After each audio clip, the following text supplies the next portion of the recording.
কাজিৰঙাই হেৰুৱাব নেকি বিশ্ব ঐতিহ্য ক্ষেত্ৰৰ স্বীকৃতি? ইউনেস্কোৰ বিশ্ব ঐতিহ্য ক্ষেত্ৰৰ পৰামৰ্শদাতা সংস্থা ইকমছৰ ৰাজ্যৰ পৰ্যটন সঞ্চালকলৈ উদ্বেগজনক পত্ৰ। কাজিৰঙাত পঞ্চতাৰকা হোটেল নিৰ্মাণ সন্দৰ্ভত বিচৰা হৈছে উত্তৰ। হিমন্ত বিশ্ব শৰ্মাৰ কৰ্পৰেট টুৰিজিমৰ স্বপ্নই নিশেষ কৰিব নেকি কাজিৰঙাক? ৰাজ্যৰ বন বিভাগ আৰু পৰ্যটন বিভাগৰ হঠকাৰিতাৰ বাবেই কাজিৰঙাই হেৰুৱাব নেকি বিশ্ব ঐতিহ্য ক্ষেত্ৰৰ স্বীকৃতি? ইউনেস্কোৰ বিশ্ব ঐতিহ্য ক্ষেত্ৰ পৰামৰ্শদাতা সংস্থা চমুকৈ ইকমছৰ ৰাজ্যৰ পৰ্যটন সঞ্চালকলৈ দিয়া এখন উদ্বেগজনক পত্ৰৰ পাছতেই ঘনীভূত হৈছে এই সন্দেহ। কাজিৰঙাৰ ৰাষ্ট্ৰীয় উদ্যানত প্ৰস্তাৱিত হায়াত গ্ৰুপৰ পঞ্চতাৰকা হোটেল নিৰ্মাণৰ প্ৰসংগত অনুসন্ধান কৰিবলৈ কৈ কাজিৰঙাৰ বন্যপ্ৰাণীৰ বিচৰণস্থলীত পঞ্চতাৰকা হোটেল নিৰ্মাণৰ যুঁজত উদ্বিগ্নতা প্ৰকাশ কৰিছে বিশ্ব ঐতিহ্য ক্ষেত্ৰৰ স্বীকৃতিৰ প্ৰদানকাৰী সংস্থা ইউনেস্কোৰ পৰামৰ্শদাতা সংস্থা ইকমছে। উল্লেখযোগ্য যে বিশ্ব ঐতিহ্য ক্ষেত্ৰৰ স্বীকৃতি কোনো ক্ষেত্ৰত স্থায়ী নহয়। ইয়াৰ পূৰ্বে মানাহ ৰাষ্ট্ৰীয় উদ্যানৰ স্বীকৃতি বাতিল কৰা হৈছিল। সেইদৰে 1985 চনত বিশ্ব ঐতিহ্য ক্ষেত্ৰৰ স্বীকৃতি লাভ কৰা কাজিৰঙাই হেৰুৱাব নেকি এই স্বীকৃতি? হয়, ৰাষ্ট্ৰীয় উদ্যানখনত জৈৱ বৈচিত্ৰ্য সংৰক্ষণৰ সমান্তৰালকৈ পৰ্যটকৰ সংখ্যা বৃদ্ধিৰ বাবে লোৱা কেতবোৰ পদক্ষেপে উদ্বিগ্ন কৰি তুলিছে ইউনেস্কোৰ বিশেষজ্ঞ সংস্থা ইকমছক। কাজিৰঙাত পঞ্চতাৰকা হোটেল নিৰ্মাণ প্ৰস্তাৱৰ প্ৰতি উদ্বিগ্নতা প্ৰকাশ কৰি ইকমছৰ বিশেষজ্ঞ সদস্যই পৰ্যটন বিভাগৰ সঞ্চালক পদ্মপাণি বৰাক সোঁৱৰাই দিছে ৰাষ্ট্ৰীয় উদ্যানৰ প্ৰাকৃতিক আৰু সাংস্কৃতিক ঐতিহ্য অক্ষুণ্ণ ৰাখি কাজিৰঙাত পৰ্যটকৰ উপস্থিতি সন্দৰ্ভত সিদ্ধান্ত লোৱাৰ দায়িত্ব। লগতে সোঁৱৰাই দিছে জৈৱ বৈচিত্ৰ্যৰ সংৰক্ষণত ল'বলগীয়া গুৰুত্ব আৰু স্থানীয় বাসিন্দাৰ মতামত লৈহে পৰ্যটনৰ বিকাশৰ সিদ্ধান্ত লোৱাৰ বিষয়ে। আৰু তাৰ পাছতেই প্ৰস্তাৱিত পঞ্চতাৰকা হোটেল কাজিৰঙাত পৰ্যটকৰ বহন ক্ষমতা, বন্যপ্ৰাণীৰ ওপৰত পৰিবলগীয়া প্ৰভাৱ, স্থানীয় লোকৰ অংশগ্ৰহণ আৰু কাজিৰঙা সাপেক্ষে বহনক্ষম নিৰ্মাণৰ প্ৰভাৱৰ ওপৰত পৰ্যটন সঞ্চালকৰ পৰা উত্তৰ বিচাৰিছে ইকমছে। আৰু এই ক্ষেত্ৰত ৰাজ্যৰ পৰ্যটন বিভাগ বা চৰকাৰে ইকমছক দিয়া উত্তৰৰ গ্ৰহণযোগ্যতাৰ ওপৰত নিৰ্ভৰ কৰিব কাজিৰঙাৰ বিশ্ব ঐতিহ্য ক্ষেত্ৰৰ স্বীকৃতি থাকিব নে নাথাকিব। উল্লেখযোগ্য যে কাজিৰঙাৰ ইংলে পথাৰত ৰঙাজান হাতীখলি বাগিচাৰ শ্ৰমিকৰ পৈতৃক কৃষিভূমি হস্তগত কৰি আৰু বন্যহস্তীৰ পৰম্পৰাগত বিচৰণস্থলীত হায়াত গ্ৰুপৰ পঞ্চতাৰকা হোটেল নিৰ্মাণৰ প্ৰস্তুতি চলাইছে জয়ন্ত মল্ল বৰুৱাৰ পৰ্যটন বিভাগে। আৰু চৰকাৰৰ এই কৃষক আৰু পৰিৱেশ তন্ত্ৰ বিৰোধী স্থিতিৰ বিৰুদ্ধে আপডেট নাৱে সম্প্ৰচাৰ কৰি আহিছে ধাৰাবাহিক প্ৰতিবেদন। উল্লেখযোগ্য যে এই পত্ৰ লাভ কৰাৰ পাছত বন বিভাগ আৰু পৰ্যটন বিভাগে কি প্ৰত্যুত্তৰ দিয়ে সেয়া স্বাভাৱিকতে লক্ষণীয় হ'ব। ইফালে পৰ্যটন বিভাগলৈ ইকমছে এই পত্ৰ প্ৰেৰণ কৰাৰ পাছতেই কাজিৰঙাত পঞ্চতাৰকা হোটেল নিৰ্মাণৰ লগে লগেই ইয়াৰ বন্যপ্ৰাণী আৰু স্থানীয় ভূমিৰ অধিকাৰী কৃষক শ্ৰমিকসকলৰ ওপৰত পৰিবলগীয়া প্ৰভাৱ সম্বন্ধে প্ৰথমৰ পৰাই মাত মাতি অহা জীপাল কৃষক শ্ৰমিক সংঘই আগবঢ়াইছে তাৎক্ষণিক প্ৰতিক্ৰিয়া। সংঘৰ উপদেষ্টা হুনেশ্বৰ নৰহই কয়, যদি কিবা কাৰণত কাজিৰঙাই হেৰুৱাবলগীয়া হয় বিশ্ব ঐতিহ্য ক্ষেত্ৰৰ স্বীকৃতি, তেন্তে প্ৰথমেই জবাবদিহি হ'ব লাগিব পৰ্যটন মন্ত্ৰী জয়ন্ত মল্ল বৰুৱা আৰু মুখ্যমন্ত্ৰী হিমন্ত বিশ্ব শৰ্মা। কৃষক শ্ৰমিক সংঘই কাজিৰঙাৰ ইংলে পথাৰত যিটো পঞ্চতাৰকা হোটেল বিতৰ্কৰ প্ৰসংগত আমি কৈছিলোঁ প্ৰয়োজন হ'লে আমি ইছ্যুটো আন্তৰ্জাতিক পৰ্যায়লৈ লৈ যাম।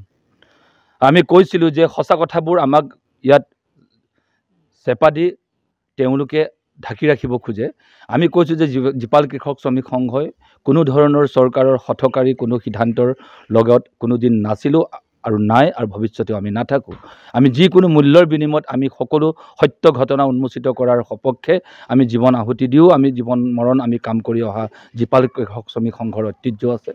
গতিকে আমি ইয়াৰ ভিত্তিতে আমি কৈছোঁ যে কাজিৰঙা যিটো পঞ্চতাৰকা বিতৰ্ক ইংলে পথাৰত মানে যিটো সংঘটিত এটা ঘটনা বুলি কৈছোঁ, এটা দুৰ্ঘটনা ঘটিবলৈ গৈ থকা আমি এটা বিষয় উন্মোচিত কৰিছিলোঁ। আৰু যি সময়ত আমাৰ ইতিমধ্যে প্ৰতিবাদ সোচ্চাৰ হৈছিল, আমি বিভিন্ন ধৰণেৰে আমি ৰাষ্ট্ৰীয় আন্তঃৰাষ্ট্ৰীয় প্ৰেক্ষাপটত আমি এই ইছ্যুটোক আমি তুলি ধৰিবলৈ যত্ন কৰিছিলোঁ। স্থানীয় আমি যিসকল সক্ৰিয় সংবাদ প্ৰতিষ্ঠান, কিছু প্ৰগতিশীল পৰ্টেলে এটা দায়িত্ব স্বীকাৰ কৰি আমাৰ জীপাল কৃষক শ্ৰমিক সংঘৰ সতে সৰজমিন নিজে তদন্ত কৰি ক্ষেত্ৰভিত্তিক অধ্যয়ন কৰি এই বিষয় উন্মোচিত কৰি ফলশ্ৰুতিত ৰাষ্ট্ৰীয় সংবাদ প্ৰতিষ্ঠান দ্য ৱায়াৰৰ দৰে আগশাৰীৰ প্ৰতিষ্ঠানে আমাৰ এই বিবৃতি, আমাৰ ইয়াৰ হোৱা সংগ্ৰাম, প্ৰতিবাদ, কাজিৰঙাত ঘটিত হ'বলৈ গৈ থকা এই ধৰণৰ হঠকাৰী সিদ্ধান্তৰ সম্পৰ্কে আমি সবিস্তাৰে এটা বাতৰি সম্প্ৰচাৰ কৰিবলৈ সক্ষম হৈছিলোঁ, যিটো বাতৰি কোট কৰি পেলাই ইউনেস্কোৰ এডভাইজাৰী কমিটি আইকমছে ইউনেস্কোক ছাবমিট কৰিছিল আৰু গভৰ্ণমেণ্টক বিভিন্ন পৰ্যায়ত তেওঁলোকৰ CCF, PCCF, state government, tourism department সকলোকে কোট কৰি তেওঁলোকে এটা পিটিশ্যন দিছিল আইকমছে।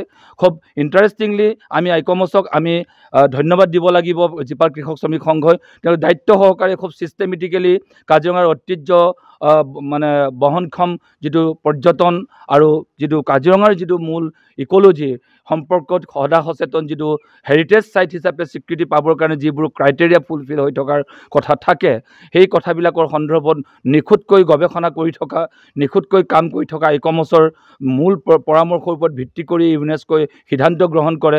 তেনেকুৱা এক সবল সক্ৰিয় আন্তৰ্জাতিক মানে খ্যাতিসম্পন্ন উপদেষ্টা সমিতিয়ে আমাৰ সেই প্ৰতিবাদক তেওঁলোকে গুৰুত্ব আৰোপ কৰিছিল। তেওঁলোকৰ লেটাৰত আমাৰ স্পেচিয়েলি আমাৰ জীপাল কৃষক শ্ৰমিক সংঘৰ সেই বিবৃতি, প্ৰকাশিত বিবৃতিক তেওঁলোকে কোট কৰি দিছিল আৰু যাৰ ফলশ্ৰুতিত আইকমছে কেইবালানি বৈঠকত এটা সিদ্ধান্ত লৈ অসম চৰকাৰক শেহতীয়াকৈ এখন পত্ৰ প্ৰেৰণ কৰিছে। তেওঁলোকক এই কথা স্পষ্ট কৰি দিছে যে বিশ্ব ঐতিহ্য ক্ষেত্ৰৰ কাৰণে যিখিনি পৰম্পৰা, যিখিনি তেওঁলোকে ইক'লজিৰ ক্ষেত্ৰত যিখিনি মেইনটেইন কৰিব লাগে, সেই মেইনটেনেন্সৰ ক্ষেত্ৰত পঞ্চতাৰকা হোটেল কোনো কাৰণত আচলতে গ্ৰহণযোগ্য নহয়।